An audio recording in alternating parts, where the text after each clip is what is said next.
So to summarize this meeting, the first set of contributions from Jing-Wu, Zhen Zhang, Yu Chang Shen, they progressed not just pre-processing,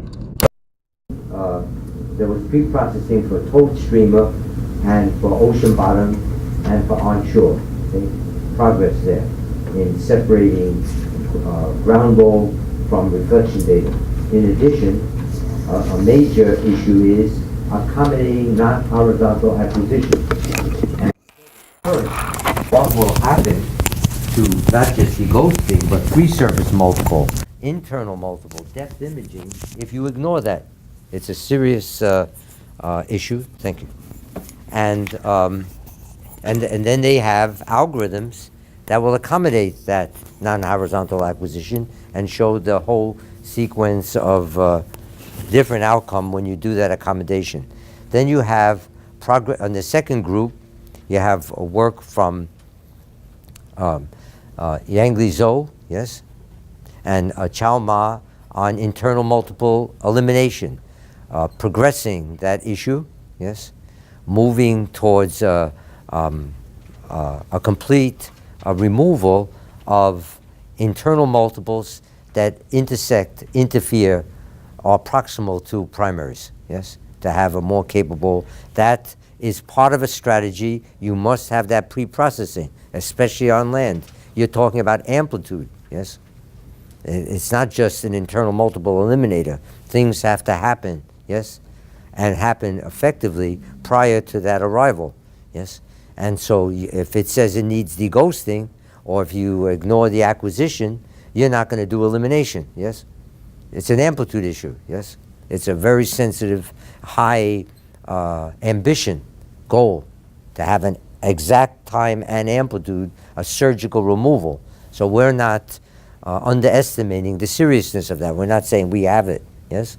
And we're also going to provide an adaptive tool. We have a early candidate for free surface. We need a corresponding for the internal. That package, what we suggest is we already have a free surface eliminator that is different than from Delft. SRME is not in principle predicting the amplitude and phase, not even the time. There's a frequency issue. If you leave out the obliquity factor, yes, that's a frequency function. There's a time shift error there. It's not just amplitude. So if you have a free surface multiple on field data, yes, that's interfering with a primary, we're interested in looking at it. We will learn things in terms of what you have to do before to get to that algorithm, but the algorithm is there. We have it in 2D and 3D, and that issue occurs. We've seen examples, as I mentioned, in PGS recently. And they were hesitant, they were gingerly trying to take out that multiple, that free surface multiple, yes, because they didn't want to hit that reservoir primary. So, and then we would like to engage on the internal multiple elimination, learning from the free surface, advancing the issues for the internal. And then we have Stoltz C3, work by Dr. Chung Fu, Yang Li Zhao, Professor Fang Lu, providing some indication. Different people could have different definitions of RTM. We didn't want to get involved in it, in that whole discussion. That's an issue all by itself. We took a choice. If that has some other choice of what RTM means to someone that they feel is not making a high frequency approximation in an imaging condition, we're interested in seeing that, yes? We're happy to work with them to take a look at that. We're not closed on any subject, but for the particular simplest realization we can imagine without a denominator, it is a high frequency approximation, the RTM, and the Stoltz C3 isn't. So given all that, we're and you saw resolution differences in terms of being able to distinguish a layer from not a layer that were suggestive that there's potential there that needs to be further looked at, yes? suggestive of differences in resolution. And that will be pursued. We're interested in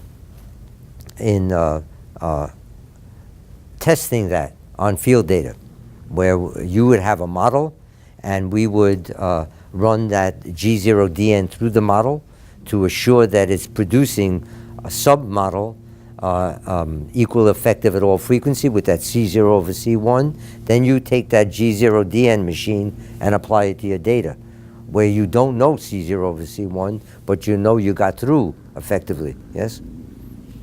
Yes, that's the idea. And then this is, I would call, embryonic, because we're starting over, yes? We're starting over. We're recognizing an issue that we had before in the multi-parameter case on field data.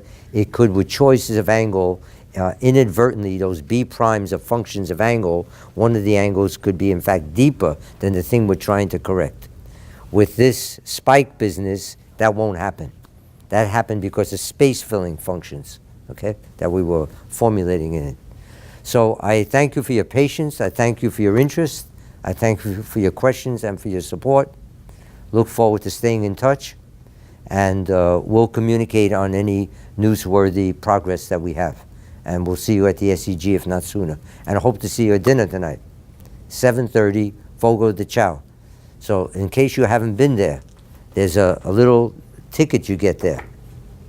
And one side is green, and one side is red. If you want them to stop, you put the red.